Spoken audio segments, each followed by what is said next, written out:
The British government says new rules for EU citizens who want to continue living in the UK after Brexit will be, quote, simple and straightforward.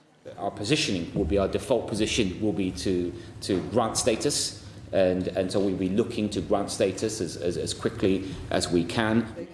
Unveiling the plan, the Home Office released this video explaining how applicants will have to register online to prove their identity, residency in the UK, and whether they have any criminal conviction. Each application will cost £65, about €75, and half that price for children. Well, what happens to the more than 3 million EU citizens who currently live in the UK has been one of the thorniest issues in the ongoing Brexit talks. And for more on this, I am joined by Belle Donati from Westminster. So, Belle, we saw that video. So how easy is it really?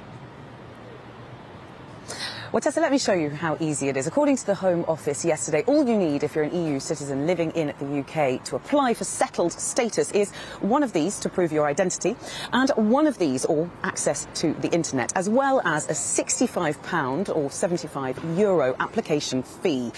Now, the idea from the Home Office is that you input all of your data with a couple of questions online, and the government departments do the rest of the work, cross-checking against your background that you fulfil the criteria. So, how's it being received? Well, the best person to answer that question is my guest, Julien Oez, who is a French national living in France. Julien, you're also a member of the EU 3 million group, which campaigns for EU citizens living in the UK's rights. 2 years after the referendum, do you feel now like you've got some answers to some of the questions you had?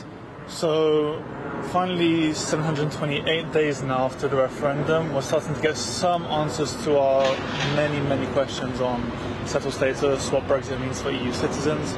And while I feel happy that we're getting some answers, I don't necessarily feel 100% reassured.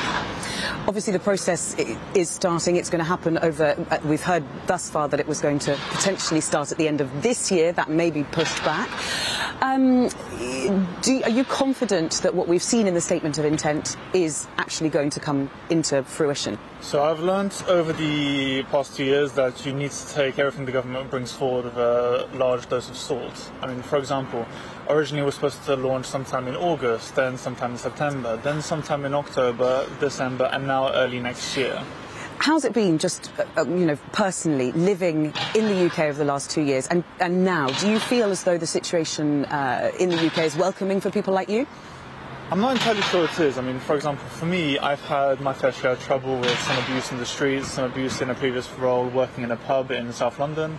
And for people like me, we have to deal with the media, which can be quite aggressive towards us. For example, the Daily Mail treating us as migrants, not citizens. Julien, thank you very much. Well, you heard that from one EU citizen living in the UK, and we'll bring you plenty more of the morning. All right, thank you for that, Belle Donati, and her guest, Julien there. Thanks.